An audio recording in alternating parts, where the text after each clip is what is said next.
ng mga nagbabagang balita. Aabot sa 200 kabahayan sa pabrika at pawili sa bayan ng Bula, pinangangambahang i-demolish. Pampasaherong bus sa Lupi, nagliyab, mga pasahero, ligtas. Japanese Ambassador to the Philippines Endo Kazuya, nag-courtesy visit kay Kamsur Governor El Rey Villapuerte. Pusang si Iki, na emotional support animal ng Nia Bicol, kilalanin.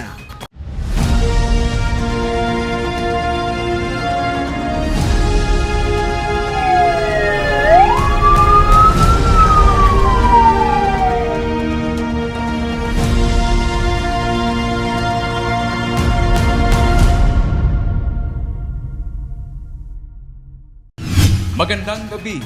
Narito ang mga may init na balita sa Camarines Sur. 6 ang sugatan sa head-on collision ng isang government vehicle at truck sa Sipocot, Camarines Sur.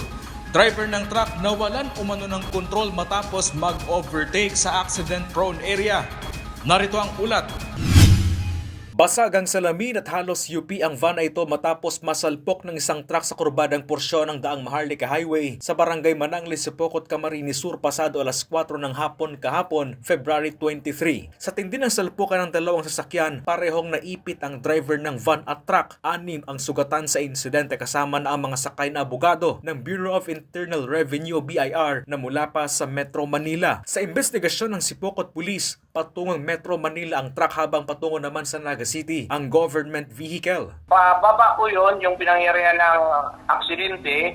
Nakuha niya po ay according doon sa mga nakakita, nag-overtake po ito. Yun pong portion na yun, pababa po yun. Pagdating doon po sa may kurbada, blind curve po yun, nag-apply siya ng preno, hindi na kinaya, nakuha niya yung kabilang linya kung saan paparting naman po itong van. Kaya nabangga niya po yung van. Ayon sa Sipocot Police, posibleng hindi umano kabisado ng driver ng truck ang lugar. Konsiderado umanong accident-prone area ang lugar, kaya paalala ng otoridad sa mga motorista, lalo ngayong nalalapit ang Semana Santa kung saan inaasahan ang dagsan ng volume ng mga sasakyan sa kalsada. Bago magbiyahe, pakicheck po ng bihikulo natin, yung preno, yung hangin, yung gasolina, yung ilaw. Lahat po, i-check natin, saka hindi lang po dublingat, sobra, triplingat po ang gawin natin, lalo na po yung portion na yon dito sa parte ng Sipocot, medyo maraming portion doon na kurbada, may pababa, may pataas, kung hindi mo talaga kabisado, lalo na kung gabi. Chris Novello, CSN. Nababahala ang nasa 200 may-ari ng mga bahay sa mga barangay ng Fabrika at Pawili sa Bula, Camarines Sur dahil sa banta ng demolisyon sa kanilang mga bahay dahil sa land dispute sa lugar. Ang detalye sa ulat ni John Amador. Nanganganib mawalan ng tirahan ang nasa 200 pamilya sa halos 25 hektarya ng lupa na sakop ng mga barangay ng Pawili at Fabrika sa bayan ng Bula. Matagal na umano ang usapin sa sinasabing may 3 nagmamay-ari umano ng lupa, subalit ang mga magsasaka at residente sa lugar ang naiipit. Nitong nagdaang Biyernes nagkaroon na umano ng pre-demolition conference upang maayos ang sigalot matapos magbaba ng demolition order ang korte. Tungkol din sa pagkiklim ni Colarina na more or less 25 hectares, ang sabi nila sa Indian, dahil may titulo sinda. Nakaabot na kami sa korte. Ngunyan, ang nagkaso, si Colarina saka Ruby Shelter. Kaming mga apektado na gustong pahalion, dahil man kami kinasuhan. Dapat, dahil kami pagpahalion, dahil man kami kinasuhan. Oo. Yan ang problema. Kaya sabi ko, paano kung pahalion kami na ining dagang ining pigtatanuman mining paroy, digdi kami nabubuhay ang mga pamilya ko, digdi nagkukuha ang pang araw-aldo na pagkakan, hasta paggubing, pagkuyan sa eskwela. Kaya pag nakuan ni, saan man kami maduman, mayo kaming malilipatan, di gutom ang abutin mo eh. Kaya sabi ko, di kita pwedeng maghali na basta-basta na. Mayo sindang marena proseso. Ayon sa kapitan ng Barangay Fabrika, binigyan ng 45 araw ng korte ang mga residente upang lisanin ang lugar. Inihahanda na din umano ng LGU ang posibleng asistensya sakali mang matuloy ang demolisyon. About po doon sa ginawang free conference demolition last Friday, February 20. Yung nga ang napag-usapan na sabi ko nga sa mga constituents kan barangay Fabrica, dahil ikaw mag-nervyos, pigninervyos na dasinda. Sabi ko, ma-conference pa lang, ma-meeting pa lang bago mangyari ang demolition, bago orulayan pa lang. Kaya gabos man ang mga affected household duman, gabos man nagduruman. May set aside na 11 person from Pawili. Itong may proof of ownership. Yaon duman si Mayor man nag-promise man, nag-pledge man na may maghahanap man siyang relocation site kaya itong mga affected. Pero mostly kaya duman itong 52 may mga itong hali sa assessor's office tax declaration. Oo, itong 52. Lalo na itong 11 mga nagbuburuwis man sinda. Pero sa iba talagang sumayong mga papeles, mga dokumentong ipahiling, talaga mapipiritan talaga sa order kan korte na i-demolish talaga sinda. Kaya lang sabi man Mayor, nakiulay man na daw nga kung pag-orlayan muna. Halimbawa nga kung kiraan assess value kan daga, bayaran na lang. Sa Facebook post ng Kilusang Magbubukid Bicol, sinasabi na 70 taon na ang kanilang ginugugol na panahon para sakahin at tirahan ang lugar, kaya ang mga residente ang may karapatan sa lupang kanilang minana. Kaibanan ang PUCP, ta sindada ang na kuyanan kang nasyonal na magipamagitan. Ang sabi mo, kung sinda man talagang mapamagitan, kung sinda mataw ng ayuda, dahil na kami sa digdi paghalion. Sayang kung mataw sinda ng ayuda. Ayuda ba sana? Ano man gigibon mo sa ayuda na yan? Panandali. Gutom sana ang butin mi. Kami talagang makikilaban kami, kaya haros naghahagad kami ng mga suporta sa gabos na nanunungdan. Sa gobyerno man yan o sa man na ahensya na sinda dapat itao na samuya ang dagang samuyang pinaggukultibar. Haloy na panahon 1965 digdi na kami nagdakula, digdi na ako nagka-aki-apo sa edad kong ining 60 City. Haloy na panahon na. Kaya ang kuyang ko lang na sana di na kayo paghalion. Saka ang gabos na apektado nag-aabot ng araning 200 na apektado. More or less yan, mga siguro 115 household. Sa ngayon, hawak ng ilang magsasaka ang mga tax declaration. Katunayan na sila ang nagbabayad ng buwis sa lupang kanilang sinasaka at humihingi din ng tulong sa pamahalaan na mabigyan ng pansin ang kanilang lupang ipinaglalaban. Sinusubukan pa ng news team na makunan ng pahayag ang mga may-ari umano ng lupa. Jan Amador, CSN. Nagliyab ang isang pampasaherong bus sa Lupi, Camarines Sur habang nasa kalagitnaan ng biyahe. Recorded fire incident sa Camarines Sur bumaba ng 37% ayon sa Bureau of Fire Protection. Si Regine Bues sa detalye. Fire! Bossing, tumawag na kayo ng fire! Habang nasa gitna ng biyahe, nagliyab at tumusok ang pampasaherong bus na ito sa bahagi ng Barangay Poblasyon Lupi, Camarines Sur, pasado alas 7 ng gabi nitong Lunes, Pebrero 23. Ayon sa impormasyon, nagsimula ang sunog sa likurang bahagi ng bus at agad namang pinalabas ang sakay ng mga pasahero nito. Wala namang nasaktan sa insidente. Sa tala ng Bureau of Fire Protection sa Camarines Sur, bumaba ang naitalang fire incident sa probinsya nitong 2025 kumpara noong 2024. Batay sa pinakahuling datos ng BFE Camsur, umaabot sa 448 ang naitalang sunog noong 2024, habang 279 naman itong 2025. Katumbas ito ng 37.72% na pagbaba sa kabuuang bilang ng mga insidente. Simula Enero hanggang Pebrero ngayong taon ay mayroon ng 20 reported fire incidents sa probinsya. Ayon sa ahensya, nanguna pa rin sa mga sanhi ng sunog ang faulty electrical wiring at mga napabayaang niluluto sa loob ng kabahayan. Malaki rin ang bahagi ng naitalang grass fire o pagsunog sa mga damuhan at tambakan ng basura, lalo na noong buwan ng Mayo kung saan matindi ang init at halos tuyo ang mga damo. Kaugnay ng nalalapit na pag-obserba sa Fire Prevention Month ngayong Marso, muling nananawagan ng mga otoridad sa publiko na maging mapanuri upang maiwasan ang posibleng sunog, lalo na at inaasahang posibleng tumaas ang panganib ng fire incident sa mga susunod na buwan, kabilang na ang papalapit na buwan ng Marso na karaniwang nakakaranas ng mas mainit na panahon. Permiman po kaming may tigpo-post ma'am sa kanya-kanyang page po kang fire station. Iba po kami duman mga fire safety tips po ma'am na pwede po nindang dalanong para po makaiwas sa sunog. And permiman pong pinapaalala, lalo na po ma'am sa mga kaharungan po na iwasan po niya to ang pag-overloading ma'am. Kung sain po, kadakulon pong nakasaksak, lalo na po ngunyan, tapaabot na po ang summer, mainit. So, kadakulon po ay mga nakasaksak na electric fan. So, kung dahil man po gamit ang mga appliances pwede pong i-off tamo na, lalo na po pag mahali kita at maturog po. Regine Boy, CSN. Samantala sa ibang balita, nag-courtesy visit kay Camarines Sur Governor El Rey Villafuerte si Japanese Ambassador to the Philippines Endo Kazuya.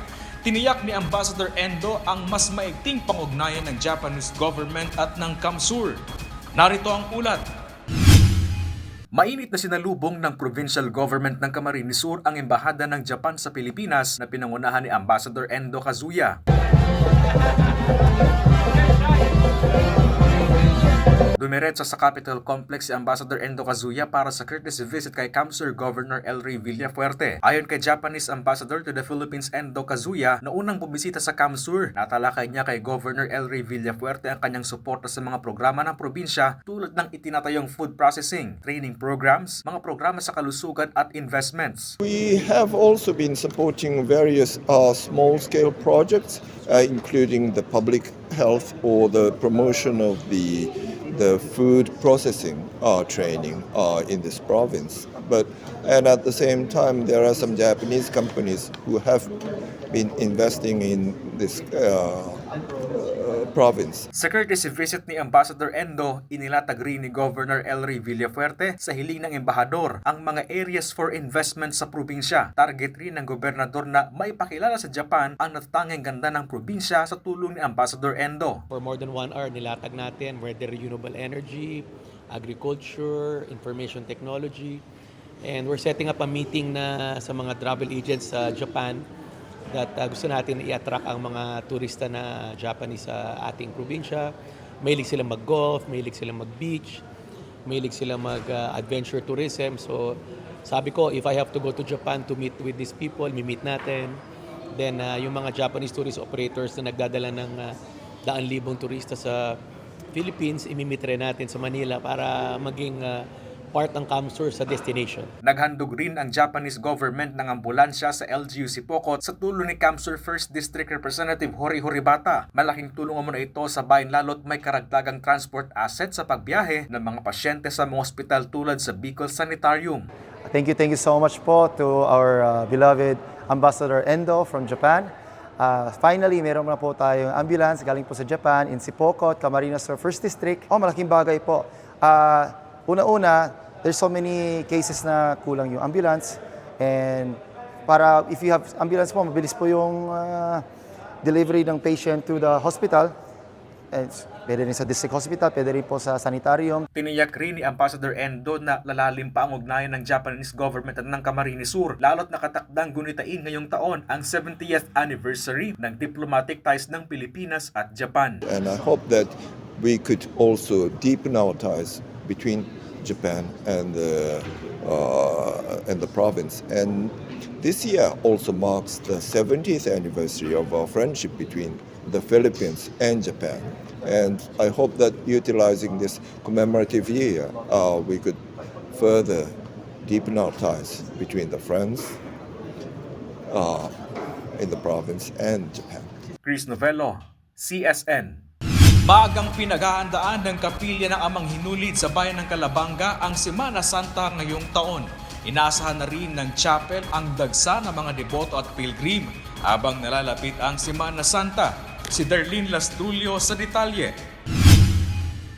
Pebrero pa lamang, puspusan na ang paghahanda ng kapilya na ito sa Barangay Santa Salud sa bayan ng Calabanga para sa Semana Santa para sa debosyon kay Amang Hinulid. Ayon kay Geraldine Hemedy Doliero, may-ari ng chapel, kasalukuyan ng isinasagawang renovation sa ilang bahagi ng chapel. Aniya, tapos na ang mga major repairs at sa ngayon ay pagpipintura na lamang ang tinututukan upang maging maayos at handa ang lugar sa pagdating ng mga deboto. Bukod dito, inihahanda na rin ang magiging kasuotan ni Amang Hinulid bilang bahagi ng tradisyonal na paghahanda tuwing mahal na araw. Ang hinulid, bali prepare me naman siya, nag-retouch siya, CBTC kamo, tapos silalawgon niya.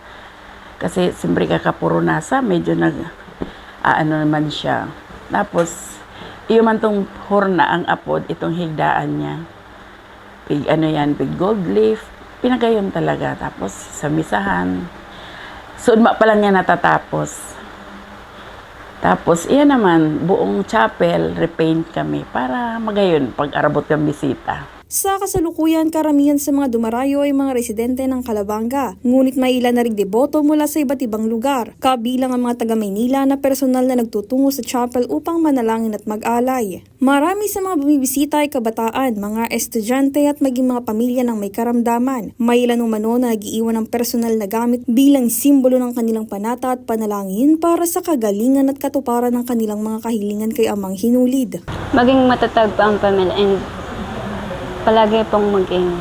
Ilang buwan na lamang ay sasapit na ang Semana Santa. Inaasahan ng mas malaking pagdagsa ng mga deboto pagsapit ng Abril. Kaya't ngayon pa lamang ay sinisiguro ng pamunuan ng chapel ang maayos na preparasyon upang maging ligtas, payapa at makabuluhan ang paggunita ng mahal na araw sa Santa Salud, Calabanga. Iwasan dumagdara ng pwedeng makakulong ng tao, kasi minsan dahil man naiwasan tong mga kahubinan na medyo nagkukuror sa nadahan. Sana dahil man yan mangyari.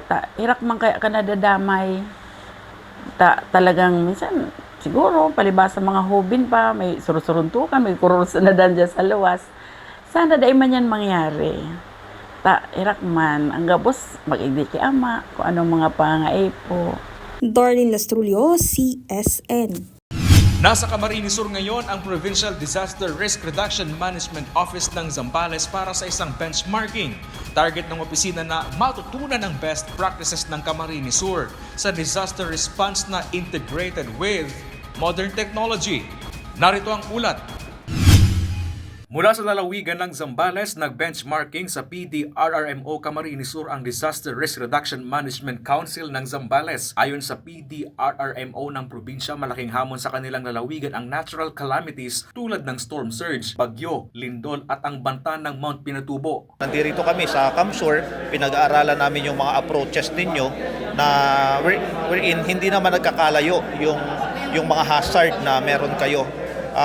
Yun lang, kung ano yung mga good practices gusto naming makita para mai-apply namin sa lalawigan ng Zambales. Pinuri ng PDRRMO Zambales ang best practices ng PDRMO Camarines Sur sa disaster response na integrated with modern technology. Ipinasilip ng CAMSUR sa mga taga-Zambales ang air-to-water technology ng probinsya, mobile kitchen, rescue boats, Mobile Command and Control Vehicle o MOCOV, amphibious vehicle na kayang lumutang sa baha at marami pang iba. Ang ilan sa mga disaster assets na ito ay subok na sa iba't ibang kalamidad hindi lang sa Camarines Sur, maging sa ibang lugar tulad ng Manalas ang bagyong Opong sa Masbate. Dahil dito itinuturing ng PDRRMO Zambales na modelo sa disaster response ang probinsya na layon rin ng kanilang benchmarking. Yung CAMSUR, kita namin established na yung yung Emergency Operation Center ninyo.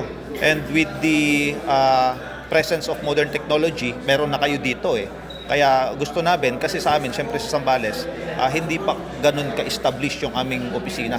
That's why we are seeing yung CAMSUR na as one of the models na pwede naming mapagkunan ng mga karagdagang idea na pwede namin gamitin sa lalawigan ng Zambales. Labis ang tuwa ni CAMSUR Governor Elroy Villafuerte lalo't bunga ito ng pag-aaral para sa mas epektibong disaster response ng probinsya na nagsisilbi ngayong modelo ng ilang LGU sa bansa. Sa buong Pilipinas, whether Luzon, Visayas, Mindanao, bini-benchmark po nila ang Camarines Sur in terms of disaster response. At we're very proud at gagamitin nating inspirasyon to para lalo pang mapaganda, mapalakas at mapatibay ang disaster response natin. Chris Novello, CSN. Mas paumanong pinapalakas ng LGU Bula ang kanilang One Town One product, ang bamboo o kawayan. Kumustahin natin ang bamboo industry sa bayan sa ulat ni John Amador.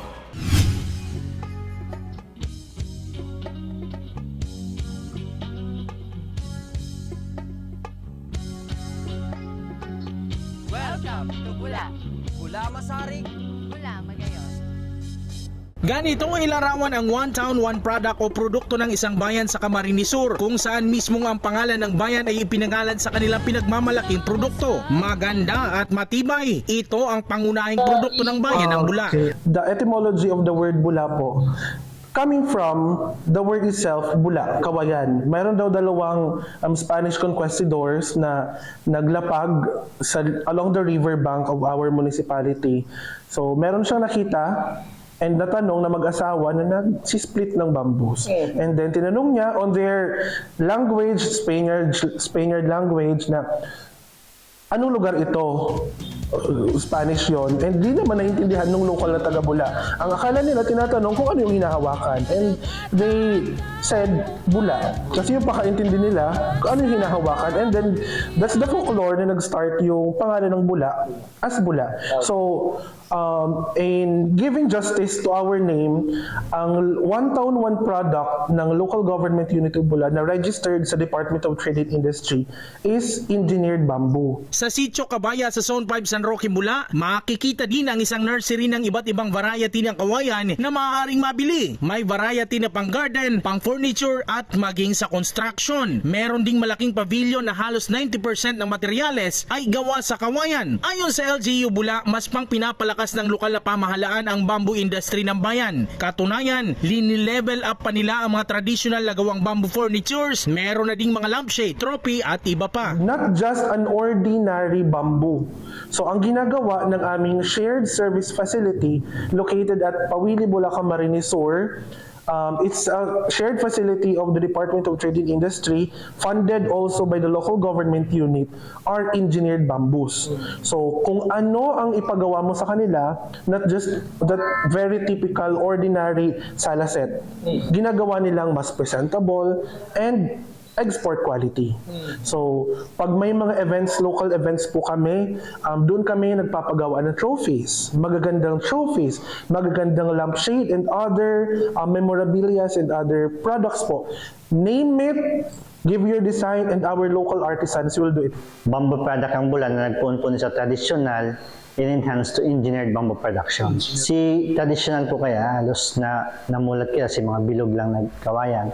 Ngunyan po ang ginigibuta is mga flat ng kawayan.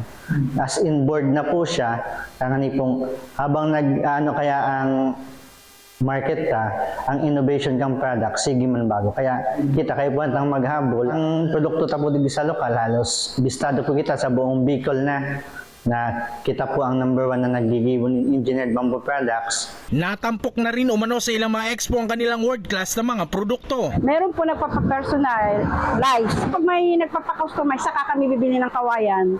Tapos yung gusto nilang design, yan ang gagawin namin. Ang pinakamababa namin, syempre yung 2.5. Pinakamababang presyo na yan. Isang set na po yan? Isang set na po yan. Tapos hanggang 4,000. Nakaka-generate naman ako, nakakatulong naman din sa mga katulad yan.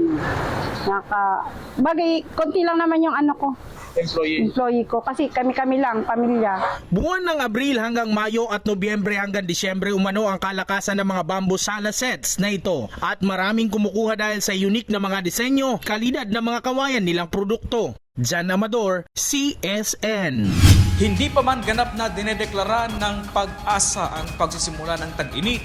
Maaga ang babala ng health expert sa mga sakit sa balat na maaring makuha sa matagal na exposure sa sikat ng araw. Kung ano-ano yan, alamin sa ulat ni Regine Bue.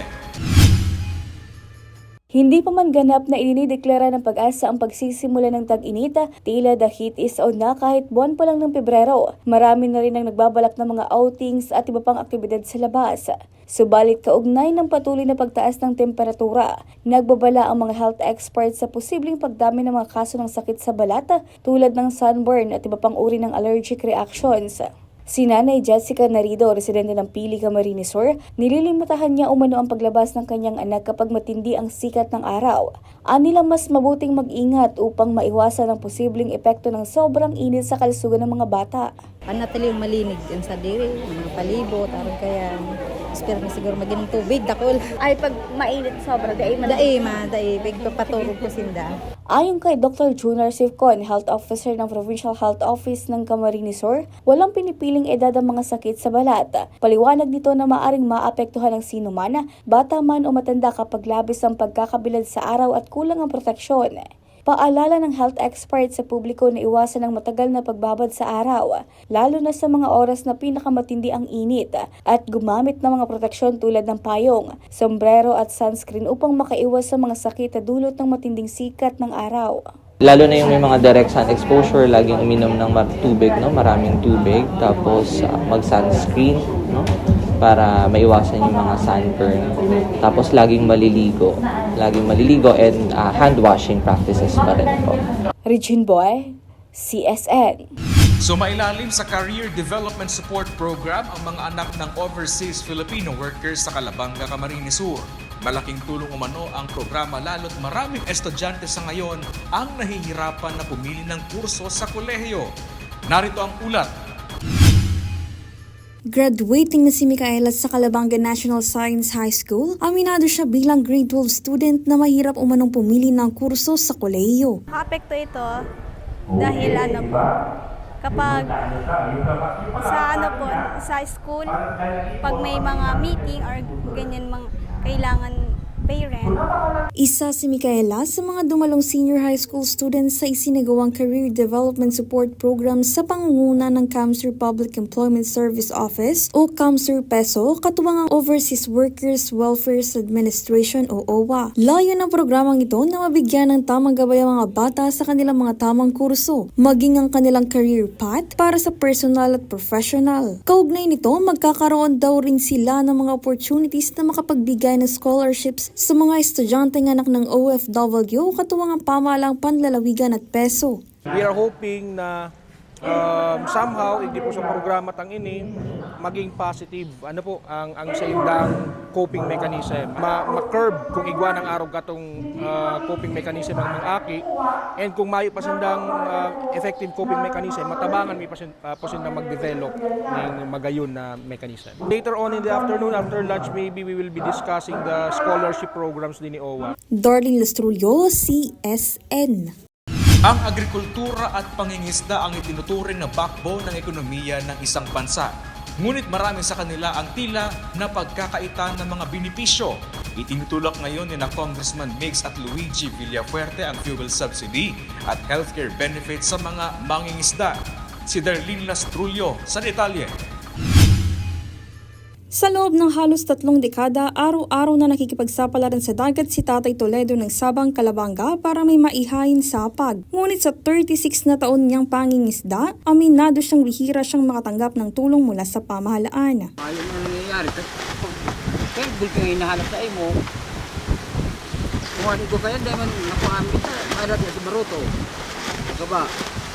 Pagkagaba, dahil man natawan yung Taiwood. Sa gitna ng patuloy na pagtaas ng presyo ng produktong petrolyo, lalong nabibigatan ng maliliit na mangingisda tulad ni Tatay Toledo sa mataas na gasto sa krudo at limitadong kita mula sa kanilang huli. Dahil dito, inihain ni CAMSUR 2nd District Congressman Luigi Villafuerte at Congressman Mix Villafuerte ng ika-5 distrito ng Camarines Sur House Bill No. 3388 upang magla ng 1,000 na buwan ng fuel subsidy para sa mga rehistradong municipal fisherfolk. Bukod sa subsidiya sa krudo, nakapaloob din sa panukalang otomatikong enrollment ng mga benepisyaryo sa National Health Insurance Program upang matiyak ang kanilang access sa serbisyong medikal. Kasama rin ang pagkakaloob ng microinsurance mechanism sa pamamagitan ng Social Security System o SSS bilang dagdag proteksyon laban sa panganib sa laot at iba pang hindi inaasahang pangyayari. Ayon sa mga mayakda, layunin ng panukala na maibsan ang epekto ng pagtaas ng presyo ng langis at matulungan ng sektor ng pangingisda na mapanatili ang kanilang kabuhayan. Sa oras na may sa batas, sinasang hindi lamang ito magpapagaan ng gastusin ng mga mangingisda, kundi makatutulong din sa pagpapalakas ng produksyon ng isda sa bansa. Para sa mga tulad ni Tatay Toledo, ang subsidiya at serbisyong pangkalusugan ay hindi lang simpleng ayuda, kundi pag-asa para sa mas ligtas at mas matatag na kinabukasan sa dagat. Darlene Lasrulio, CSN. Kinagigiliwan ngayon ang pusa mula sa National Irrigation Administration Bicol na empleyado ng ahensya. Yes, you heard it right, empleyado lang naman ng ahensya. Ang pusang si Iki kasi ay emotional support animal ng NIA. Kilalanin natin siya sa ulat na ito. Nakakita na ba kayo ng working pet? Kagaya na lamang ng isang cat employee? Meet Iki, ang adorable cat employee ng National Irrigation Administration Region 5 Office. Ayon sa pamunuan ng NIA Bicol, si Iki ay isang malambing na puspin o pusang Pinoy. Isang stray cat umano ito nang makita noong Disyembre ng nakaraang taon sa equipment area nila nang maliit pa at may sugat sa mata. Kaya umano Iki dahil sa equipment area ng ahensya na tagpuan ang naturang pusa. So since dati siyang tambay dun sa equipment, kaya siya naging Iki. Kaya lang para medyo maging social at Japanese sounding siya, ginawa naming IKKI. So nagsimula lang sa paunti-unting pakain-pakain. Tapos dati ayaw niya sa tao, mailap siya masyado. Talagang tumatakbo pagka may nakikitang tao. Pero yun, sabi nga nila sa daw yung pusa, parang naaalala nila kapag merong tao na nagiging mabait sa kanila or nagpapakain sa kanila. Simula noon ay palagi na umano itong bumabalik sa opisina nila, kung saan madalas itong nagbabantay at unang bumabati sa mga empleyado at bisita ng ahensya. Kaya naman napagdesisyonan nilang gawing opisyal na empleyado ang cute na pusa na ngayon ay isang official emotional support and rodent terminator expert ng kanilang opisina. Si Iki kasi po, minsan makikita mo na lang yan sa My Day ng mga iba-ibang empleyado dito sa NIA. Minsan 'di ba parang yung nagtrabaho ka ng 8 to 5, pagod na pagod ka, tapos biglang lalabas ka ng pintuan, parang mainit yung ulo mo. Then makikita mo siya, halimbawa nakahiga, cute na cute, bigla na lang magbabago yung boses mo. Iki! Biglang may change kaagad ng mood kapag nakakita ka. Especially siguro dun sa mga malalapit talaga yung loob nila sa mga pets. Si Iki rin ay ilang linggo ng buntis kaya't madalas siyang makikita sa opisina na natutulog at kumakain. Ngunit hindi niya pa rin nakakalimutan ang kanyang trabaho. Kinagigiliwan ng mga empleyado at bisita si Iki dahil sa kanyang binibigay na positive vibes kaya't paalala ng pamunuan sa publiko ang pagmamahal lalo na sa mga stray animals na kagaya ni Iki. Si Iki po nakuha namin ito na meron siyang damage yung isang mata niya. Kasi siguro hindi namin alam kung itinapon or whatever or sinaktan. Ang lagi naman natin sinasabi po sa kahit na anong pet pa yan, dog or cat, na kung hindi natin sila kayang mahalin, huwag na lang nating saktan. And kung pet owner ka din, you also have to be very responsible dun sa mga kapon na kinakailangan para hindi na sila dumami. Jam Garcia, CSN. At yan ang mga maiinit na balita ngayong araw sa Camarines Sur. Kami ang Kamsur News. Ako po si Chris Novello. Diyos mabalos sa pagtitiwala.